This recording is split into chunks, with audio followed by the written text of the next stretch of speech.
Les amours torrides de Brigitte Bardot. Était-elle une mangeuse d'hommes, une nympho, une menthe religieuse ?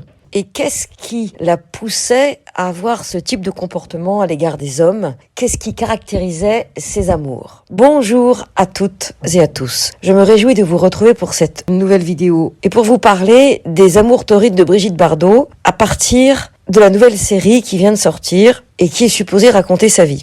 Série que je trouve tout à fait moyenne, avec des acteurs pas excellents, corrects sans plus, mais qui a comme gros avantage d'apporter un angle de lecture, une vision de cette femme que j'ai trouvé tout à fait intéressante et qui va bien sûr parler à plein d'autres femmes amoureuses, romantiques et qui donnent de l'importance à leur quête de l'amour. Si vous ne me connaissez pas encore, je suis Bénédicte Anne, votre love coach depuis la fin des années 80. J'accompagne des hommes, des femmes qui ont jusque-lors galéré en amour à attirer directement la bonne personne et à éviter les cases relations condamnées, relations d'abus, relations d'exploitation et bien sûr relations unilatérales. Enfin, si vous ne l'avez pas déjà fait, je vous invite à vous abonner à ma chaîne. Vous trouverez le lien dans la description.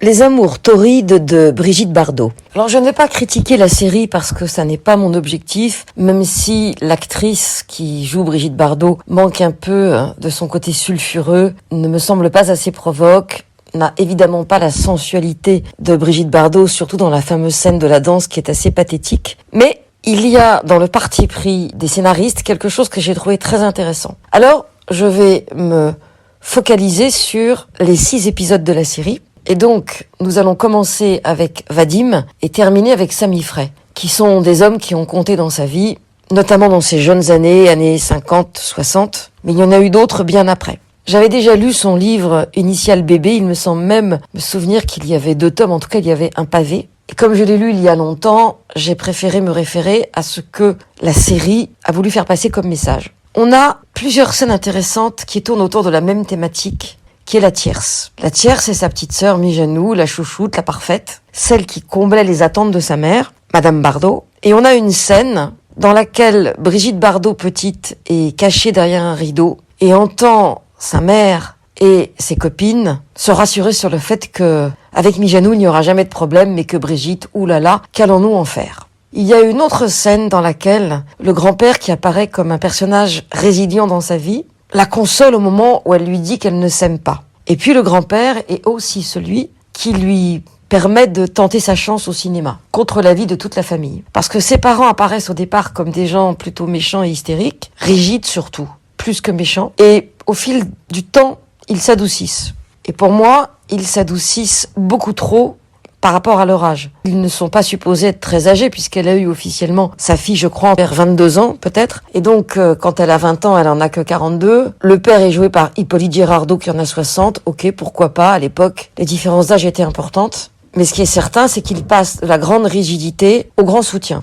sans pour autant vraiment la comprendre. Donc le point de départ, c'est une relation tierce avec sa sœur, la petite, qui occupe tout l'espace, même si par la suite on voit que la sœur essaie de se lancer dans le cinéma, mais n'y arrive pas, reste laborieuse, sort avec les ex de Brigitte. Ce qui est important, c'est ce qui s'est joué évidemment pendant les premières années. Il y a aussi une autre clé, c'est la danse. Et la danse a probablement permis à bébé de s'évader, de pouvoir imaginer un futur plus agréable et surtout a pu exorciser à travers son corps ce qu'elle considérait comme sa laideur puisque, semble-t-il, elle avait un appareil dentaire et des grosses lunettes. La série n'aborde pas le moment où Bardot se teint en blonde, je crois d'après une idée de Vadim, et c'est cette couleur blonde, un peu comme Marilyn, qui va bien sûr la lancer. Non, ce qui est intéressant, c'est que finalement au départ, elle est très seule, en opposition avec une famille extrêmement rigide, une mère assez froide et qui est très soucieuse des apparences, un père un peu caractériel qui fait la chasse comme tout père d'une adolescente qui se cherche à ses éventuelles bêtises, et bien sûr, notre bébé ne travaille pas beaucoup à l'école. Et là, elle tombe red dingue de Vadim parce que Vadim, c'est celui qu'elle voit, il arrive dans sa vie, il lui fait répéter des scènes de théâtre, ils se voient, ils sortent ensemble, ils couchent ensemble, ils s'aiment profondément. J'ai cru comprendre que la relation avait duré à peu près 5 ans. Et donc Vadim, en fait, il vient l'arracher à sa famille. Et donc pour moi, Vadim, il incarne la transgression. Donc on a Brigitte, Vadim et l'interdit. Et comme par hasard, c'est celui qui lui fait tourner Et Dieu créa la femme, qui est le film qui va la lancer réellement. Et c'est dans ce film qu'on retrouve encore une relation triangulaire, où là on a Jean-Louis Trintignant, qui est celui dont elle tombe amoureuse sur le tournage, qui va lui arriver assez souvent d'ailleurs. Mon présupposé, c'est que Bébé est une hypersensible qui a un extrême besoin d'attention et de reconnaissance, que évidemment dans sa famille elle ne l'a pas obtenu alors qu'elle a vu que sa sœur l'obtenait, et elle va chercher à travers les hommes, et à mon avis beaucoup plus à travers les hommes qu'à travers la reconnaissance du public, qui est quelque part un aspect, j'ai envie de dire, circonstanciel. Ce qui meut Brigitte, ce qui la motive, c'est l'amour. Et l'amour romantique, et l'amour passionné, et l'amour exigeant aussi. Comme par hasard, Vadim étant le premier, lui, il échappe à la guerre d'Algérie, et surtout, il reste visiblement son meilleur ami, ou en tout cas un très bon ami. Alors que Trintignant, lorsqu'il la rencontre, est déjà en couple. Donc une fois de plus, on a le trio, la tierce étant l'épouse de Trintignant, avec au départ l'accord de Vadim qui explique que pour lui c'est pas très important que son épouse ait une relation amoureuse dans le cadre du film, sur le plateau, parce qu'il dissocie sa vie privée et sa vie professionnelle. Bébé donc part avec Trintignant se retrouve à la guerre d'Algérie, Bébé parvient à le faire revenir, mais il est coincé dans sa caserne. Et ça, c'est un élément que beaucoup ne vont pas comprendre, parce que il faut avoir connu des hommes qui devaient faire l'armée, qui allaient faire l'armée, ou qui revenaient de l'armée, ou qui s'étaient fait réformer, par exemple, P4, en simulant la folie, pour pouvoir réaliser à quel point c'était non seulement important l'armée qui prenait beaucoup de temps à l'époque, mais surtout le fait que la guerre d'Algérie a quand même duré de 54 jusqu'en 62 à peu près. Ce qui fait que la guerre d'Algérie est aussi un fil conducteur et une tierce dans l'histoire de Bébé. Comme Trintignant n'est pas assez disponible, même s'il a quitté son épouse, Bébé s'ennuie, et comme elle souhaite la nouvelle année avec Beko, elle a une idylle avec Beko, dont elle est très amoureuse puisqu'à chaque fois elle fait des déclarations incroyables. Elle pense que Beko va quitter sa femme, ce qui évidemment n'est pas le cas. Il est complètement accaparée par sa tournée, il ne lui donne pas l'attention dont elle a besoin. Elle finit par s'énerver en disant « Les hommes mariés, c'est terminé ». Et là, une fois que c'est terminé avec Beko, elle se retrouve dans le sud avec Sacha Distel, qui sort avec sa meilleure amie, qui lui en voudra d'ailleurs longtemps, et on est encore dans la tierce. Ce sont tous des hommes qui sont déjà accomplis ou sur le point de devenir connus, mais que Bardot va rencontrer finalement dans le cadre de son activité d'actrice. C'est dans le cadre de son travail qu'elle les rencontre tous. Et c'est toujours le même scénario. Beko est donc remplacée par Sacha Distel, qu'elle va quitter, parce que Sacha Distel lui aussi a des tournées, et n'est pas disponible pour elle. Et c'est là qu'elle rencontre Jacques Charrier, le père de son fils, sur le tournage de Babette s'en va en guerre. Et j'ai trouvé que le rapport qu'elle entretenait avec les hommes dans cette série était traité d'une manière intéressante, dans la mesure où c'est toujours le même scénario, une grande attente, une grande demande, des hommes qui ne sont pas toujours disponibles, pas comme elle le voudrait, et le leitmotiv de son personnage, c'est « je suis seule, ne me laisse pas seule, je pourrais faire des bêtises ». Et effectivement, elle fait beaucoup de tentatives de suicide. Mais il y a vraiment en elle une enfant blessée et en attente de quelque chose, de sans doute énorme. Et on va en parler un petit peu plus loin. Jacques Charrier, lui, est un homme plutôt classique, conventionnel, un fils de colonel, mais pour autant, il reste dans le milieu du cinéma et il va renoncer au rôle qu'il avait dans Plein Soleil, ce film magnifique avec Delon et Maurice Renet. C'était l'occasion pour lui de percer, puisque ce film a été vraiment et est encore une référence, et Bardot va lui demander de ne pas y aller, va se rendre compte qu'elle n'aurait pas dû, et du coup Jacques Charrier va tout perdre. Sa femme, qui n'a jamais investi leur enfant, elle en parle tellement souvent dans tellement plein de médias que je ne vois pas l'intérêt d'en parler, sauf que si on regarde bien, elle va traiter son fils comme elle a été traitée, c'est-à-dire dans une sorte d'indifférence, dans un autre contexte qui n'a rien à voir avec son éducation, mais finalement les deux n'ont pas eu l'attention dont ils auraient eu besoin, ce que j'appelle version moderne. Du coup, Charrier va donc perdre ce film, va être trahi lui aussi, comme tous les autres. Pourtant, ce n'est pas faute d'avoir été prévenu, et va finalement, à cause de sa relation avec Bébé, et parce qu'il n'a pas voulu voir, parce qu'il n'a pas voulu entendre, et parce qu'aussi il ne savait sans doute pas, va donc passer à côté de ce qui aurait dû être sa vie. Comme lui aussi part en Algérie, comme Trintignant, et comme Samy Frey à la fin, c'est ce que laisse entendre en tout cas le dernier épisode, Bardot se retrouve toute seule. Et comme elle se retrouve toute seule, elle crève de solitude, elle fait des bêtises, et elle se plaint. Elle se plaint, mais en même temps, elle n'utilise pas les autres pour se rendre intéressante et pour exister. Je crois qu'il y a une réelle souffrance en elle. Et si on regarde bien, on a Vadim, Trintignant, Beko, Gréco, Sacha Distel, Jacques Charrier, Samy Fraisse en fait 6. Peut-être y en a-t-il eu d'autres, mais je ne vois pas bébé couchant ponctuellement avec un homme comme elle dégusterait un bon gâteau. Au contraire, j'ai plutôt l'impression que à chaque fois, elle va à fond dans l'histoire, elle y croit et elle les aime. Elle les aime parce qu'elle va chercher derrière ces hommes les parents défaillants. Et ces hommes vont se révéler par excès ou par défaut, volontairement ou pas, soit parce qu'il y a la guerre d'Algérie, soit parce qu'ils sont en couple, soit parce qu'ils ont des contrats qui les amènent à s'éloigner d'elle, vont donc se révéler incapables de la satisfaire, impuissants à la satisfaire. Et surtout, il y a toujours entre ces hommes et elle la tierce, quelle que soit la forme qu'elle prenne.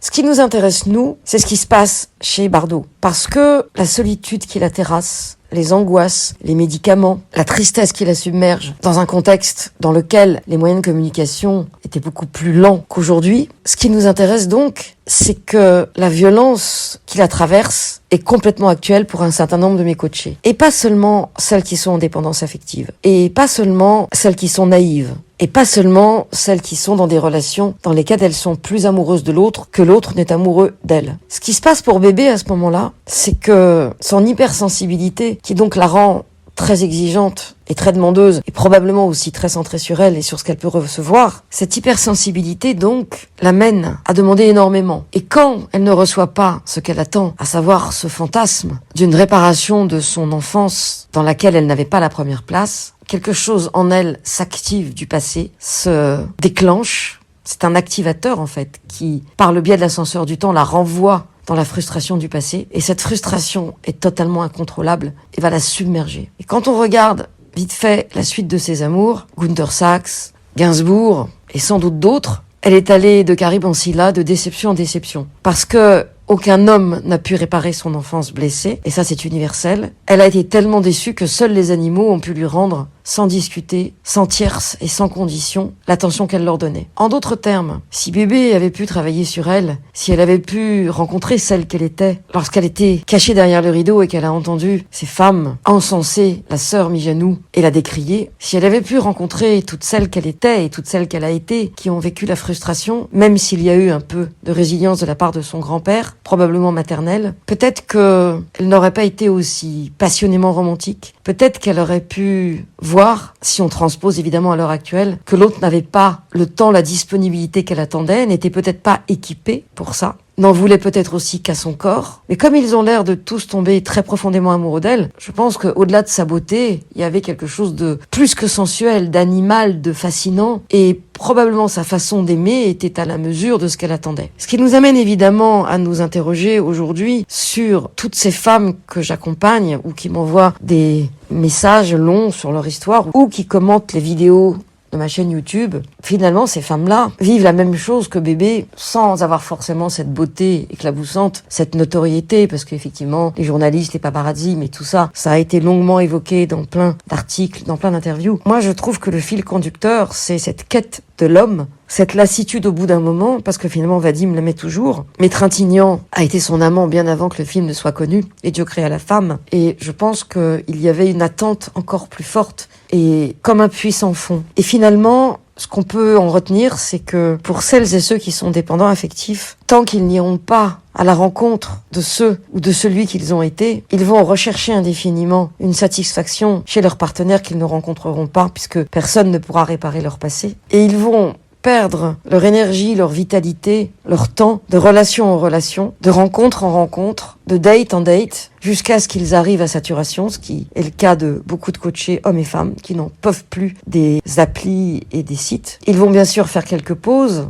elles vont bien sûr remettre le pied à l'étrier, jusqu'à la prochaine déception. Et pour moi, ce qui est important, quand on a eu plusieurs échecs, quand on a eu plusieurs désillusions, ou quand on a considéré qu'on était maltraité, ou quand on a choisi des partenaires qui n'étaient pas forcément réglo, à la hauteur de nos attentes, ou tout simplement pas équipés, je pense que c'est vraiment important de se poser des bonnes questions et de faire ce chemin. Si rien n'est fait, vous allez continuer à vous traiter à travers vos choix amoureux, comme vous fûtes traités autrefois. Et toujours le scénario se reproduira, grande attente, fusion, puis désillusion, puis distance de l'autre, qui, confronté à beaucoup d'attentes, va peut-être aussi se sentir en danger. Tristesse, dépression larvée, heureusement pas toujours accompagnée d'un acte suicidaire, digestion et rebelote. Et franchement, passer d'un homme à l'autre, d'une passion à l'autre, d'un date à l'autre, d'une attente à l'autre, pour moi c'est quelque chose de vain. Pendant ce temps-là, on se consume, on se fait vampiriser, on se vampirise soi-même et on passe à côté de l'essentiel, à savoir la qualité de relation qu'on peut vivre avec l'autre et la qualité d'attention que l'on peut se donner à soi. Parce que si j'attends tout de l'autre, je vais dans le mur. Et pour ne pas aller dans le mur, je ne peux pas faire l'économie. Je n'ose pas dire d'un travail sur moi parce que je trouve que l'expression est galvaudée. Mais en tout cas, je ne peux pas ne pas aller voir qui étaient mes parents, ce qu'ils m'ont transmis, aussi bien leur frustration que la qualité de leur éducation ou que tout simplement la vie qu'ils m'ont donnée. Comment moi j'ai réagi par rapport à mes parents. Et vous, est-ce que vous êtes plutôt du genre à tomber red dingue et attendre beaucoup de l'autre, ou est-ce que vous êtes tellement peureuse que vous n'osez pas y aller de peur de vous faire abuser? Parce que le modèle de vos parents vous a montré que un homme, ça pouvait ne pas être choucard dans une relation. Et que parfois, il est plus simple de ne pas y entrer que d'en sortir, et que de toute façon, l'idée même de souffrir, comme vous avez vu souffrir l'un de vos parents, vous êtes insupportable. Peut-être que vous avez renoncé à être en couple, comme le disent certaines coachées dans les commentaires sous les vidéos. Peut-être au contraire que vous êtes porté par une foi inébranlable, vous y croyez toujours. Dites-le moi dans les commentaires, je serai ravie de vous répondre. Merci d'avoir regardé cette vidéo jusqu'au bout, merci de la liker, si elle vous a plu, de la partager, si vous pensez qu'elle peut aider des personnes de votre environnement. Et à très vite pour une nouvelle vidéo ou un nouvel audio, au minimum chaque mardi et chaque vendredi.